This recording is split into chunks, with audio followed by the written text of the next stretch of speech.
it suddenly makes me realize it's probably best for both of us that I was not a student in your class. I'm trying to picture how that would have gone. Oh, man. Knowing you guys as I do, that would just be interesting. Just sending a shiver up my spine. Oh, you'd have fun. Now. Oh, I bet you I would have had fun. It would have been something, that's for sure. Welcome to Hallway Conversations. We're a trio of educators who have plenty of questions about teaching and learning and school culture, and we believe in the value of reflection and collaboration as we seek to keep growing as teachers. This podcast is our place for thinking out loud together about issues in education and why they might matter to Christian educators. Welcome to the conversation.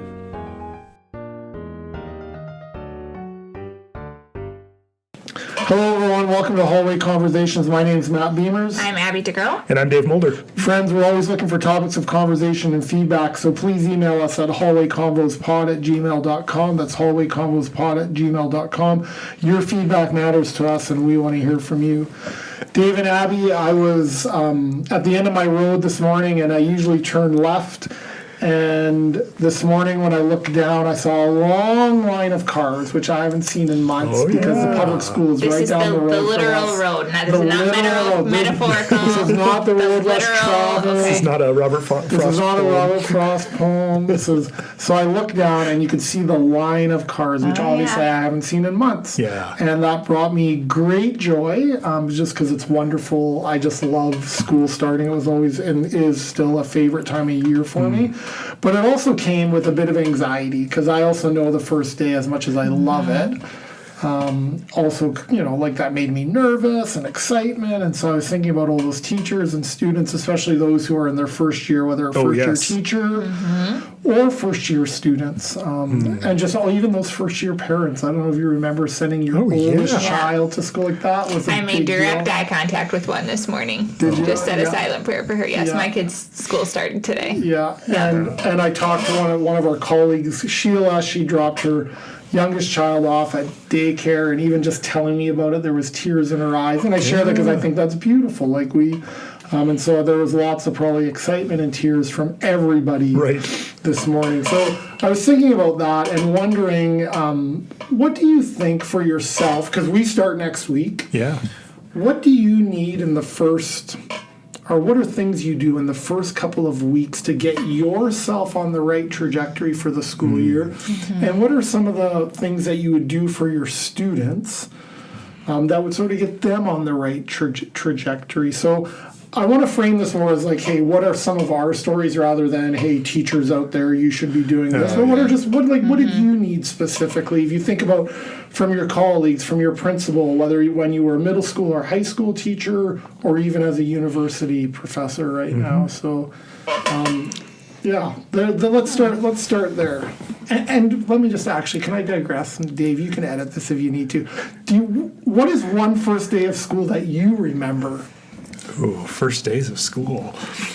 My first day of teaching ever. I have a pretty vivid memory of it because I was ill-equipped for teaching this high school computer class that I was assigned to teach, and I had every computer we had at the school, I think, was a cast-off from somebody else, right? And so I'm working on multiple different platforms, and it was a disaster, that first class meeting. And I literally went home and cried, and was like, I think I need to quit. I don't think I can be a teacher. And had that first day. And I was a little shell-shocked. Those first 3 weeks or so, I think I cried every day of my first 3 weeks of teaching. It's really hard, you guys. It's a hard job. It's really hard. So hard. And it got better. I stuck with it. I'm grateful, and so I can tell that story to students, the future teachers that I'm working with now too, and not to scare them out of the profession, but just I think sometimes people who haven't ever been teachers don't realize just how demanding this work is, and emotionally demanding. Oh yeah, as well as mentally, physically. For sure. Can you talk about that a bit, Abby? What do you find when you talk about it being emotionally demanding? Can you share a little more about that? Yeah, it's a lot to get.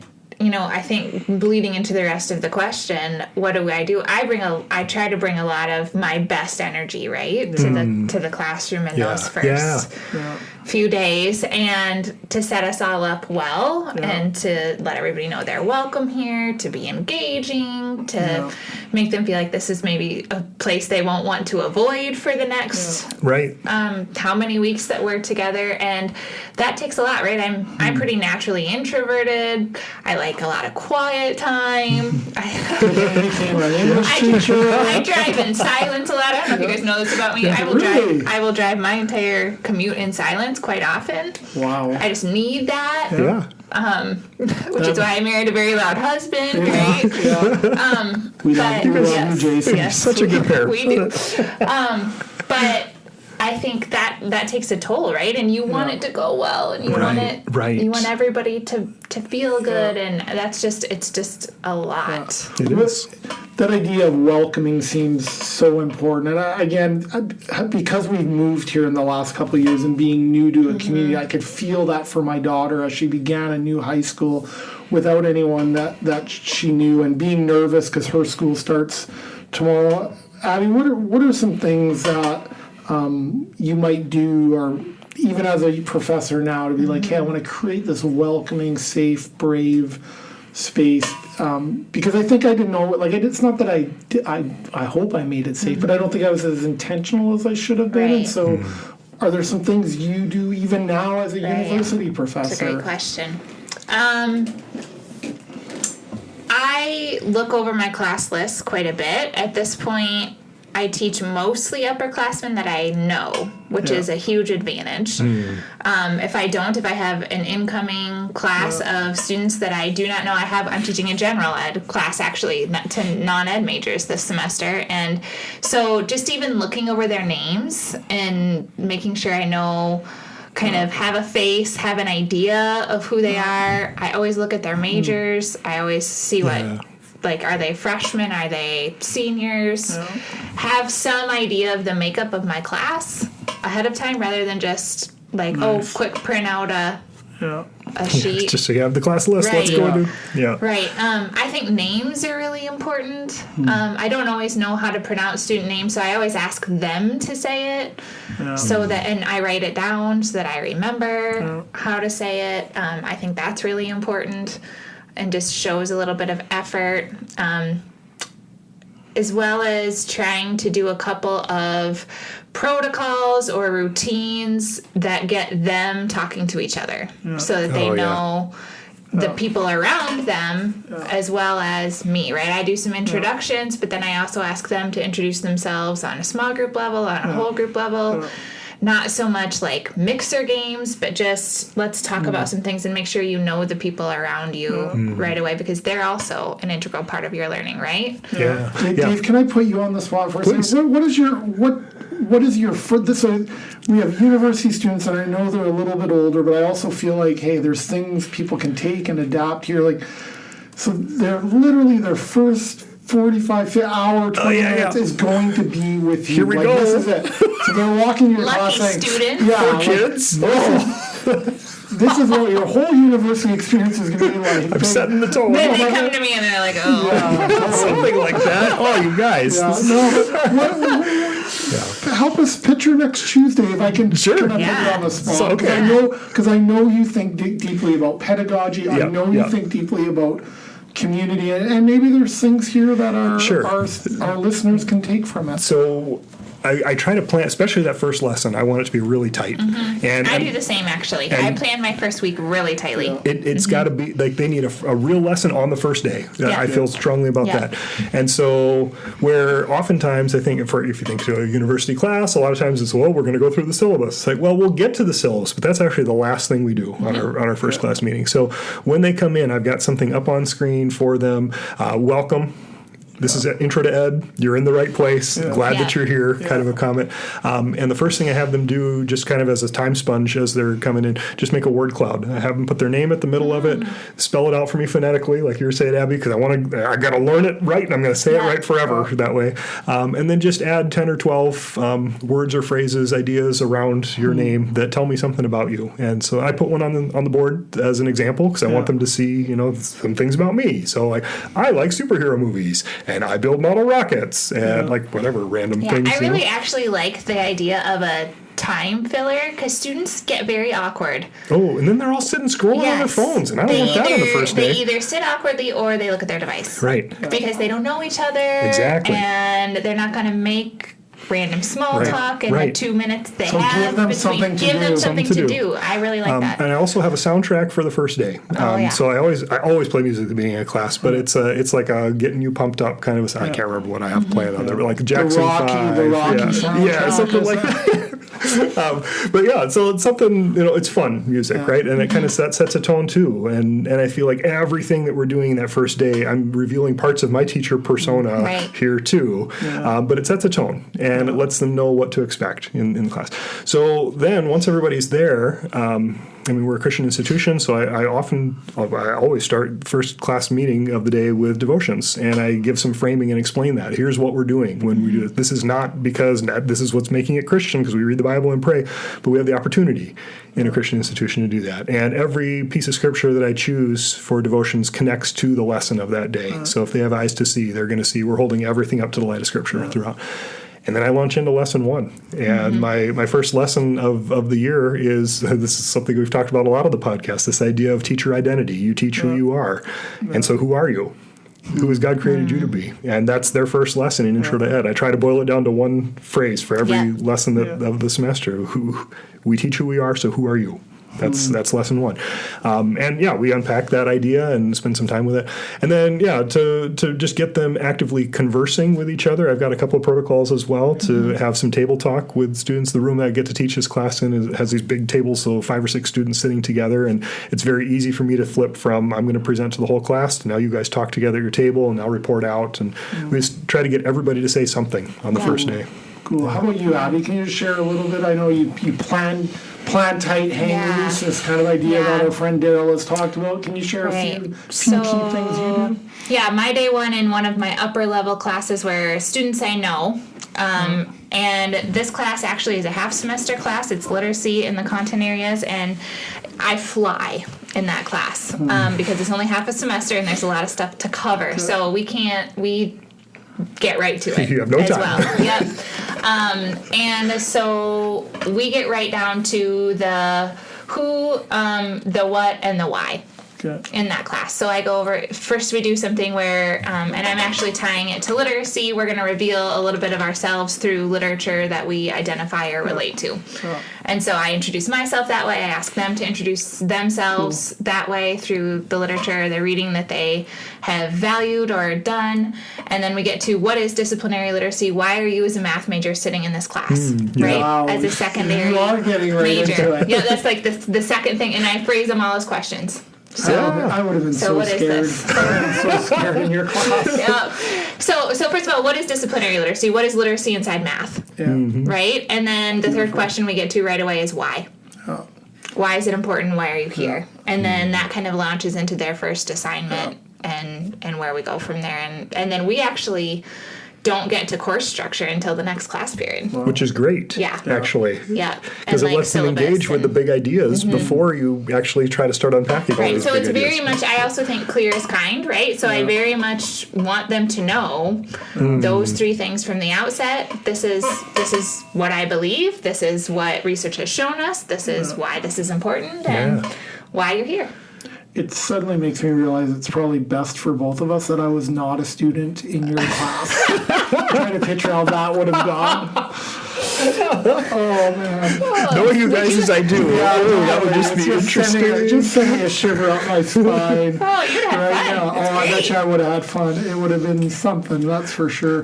Hey, how about you, Matt? Yeah. Do you have things you do for that first day? How do you set a tone?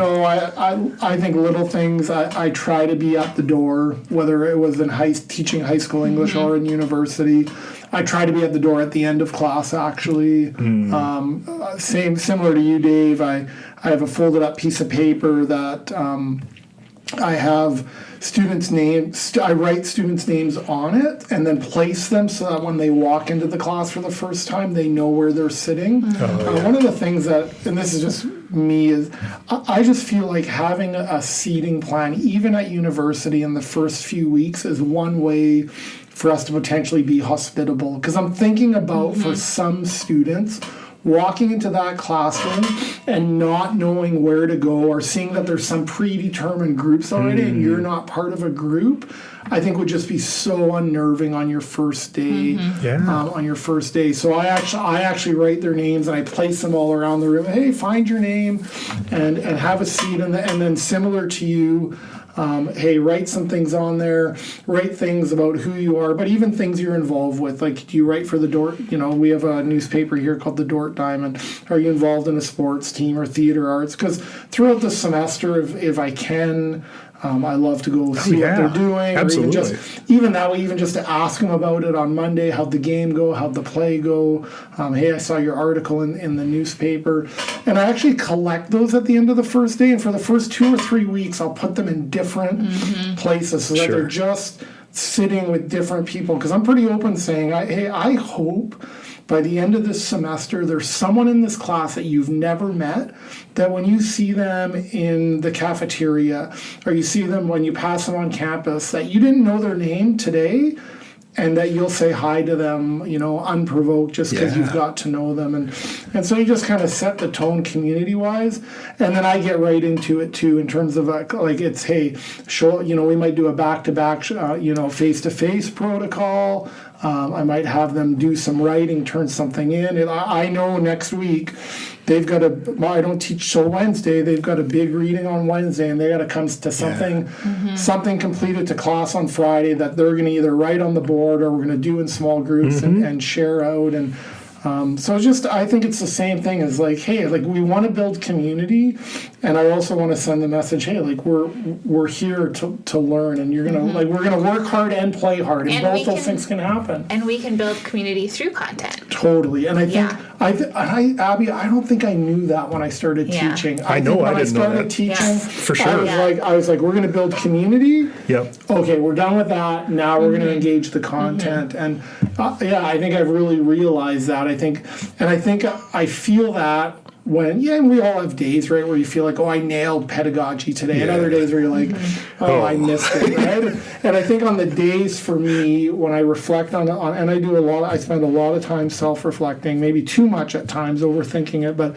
those days where I look back and I say, that felt like a sweet spot for all of us, not just me, but it's when relationship building is happening through the content. So absolutely. Okay, one more question for you guys is, what about if you think about the first couple weeks, if at all possible, what might you try to avoid, or hey, if I don't have to get into this, I'm thinking for myself, I didn't love it as a teacher in the first 2 weeks of I'm going to make sure we go over the rules, and that I'm going to be rule driven, and they're going to see that I'm serious.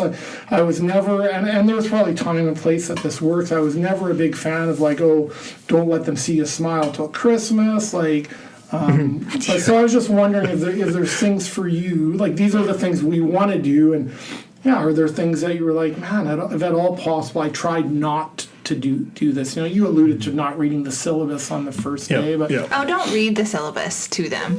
Yeah, okay. I mean, we can teach them how to read the syllabus. Okay. Claire, thank you for clarifying that. Thank you for clarifying. Sorry, that's my not do. Don't do that. The microphone right now. Do not read the syllabus. Okay, so there's one thing Abby clearly isn't going to do.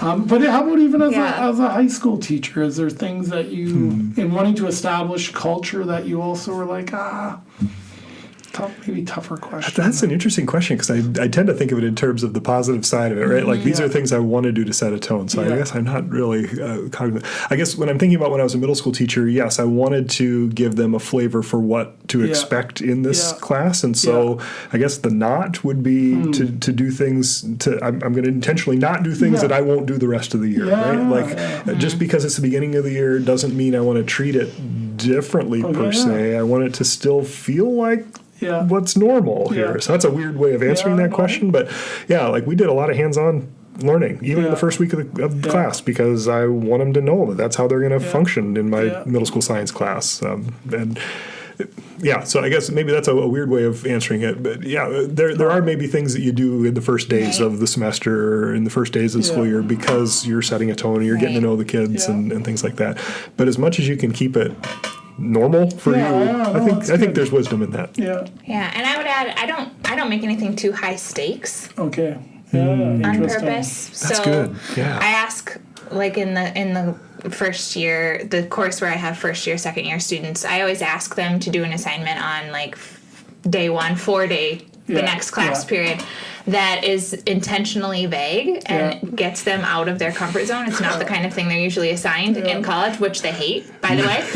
And That's so good for them. it is. It's and I make it low. It's just a homework grade. It's not. We're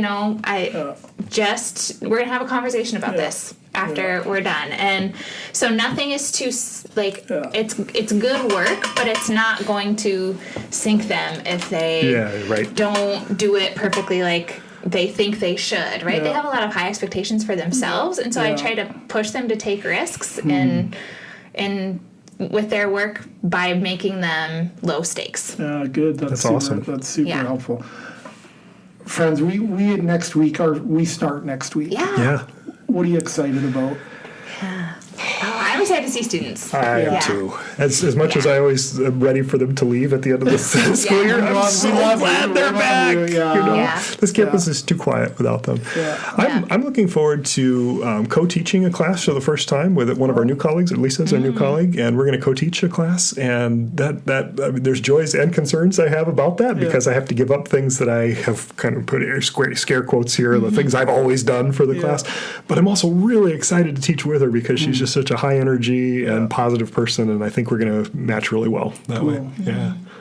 Abby, anything else that you think of? Like I know you mentioned students, but I think the energy that I get from being with students in a classroom, right, is always positive. I know it takes a lot of energy. I talked about that at the beginning, right? But you also get good energy and good. It's energizing. It is. It's edifying and encouraging at the same time. We get to do this after all. Hey. Yeah, I do love it. No, I love it too. Friends, we know your time is valuable, and we want to thank you for joining us today for another hallway conversation. Whether it's this day, this week, this month, or especially this week for those of you starting, we hope the Lord gives you what you stand in need of, and we'd like to send you from here with this blessing. So to our listeners who we're so thankful for, may the road rise up to meet you. May the wind always be at your back. May the sun shine warm upon your face. The rains fall soft upon your fields. And until we meet again, may God hold you in the palm of his hand. Thanks for listening, everyone. Have a good week. This podcast was literally dreamed up during one of our actual hallway conversations. Our music is by Ethan Mulder. Hallway Conversations is created and produced by Matt Beamers, Abby DeGroat, and Dave Mulder. Hey, we have a favor to ask of you. Would you be willing to rate this podcast or write a review in your podcast app? Or if you found this conversation interesting or helpful, would you consider sharing it on your social media? Those things really do help podcasters out, and we would be so, so grateful. Thanks for listening, friends.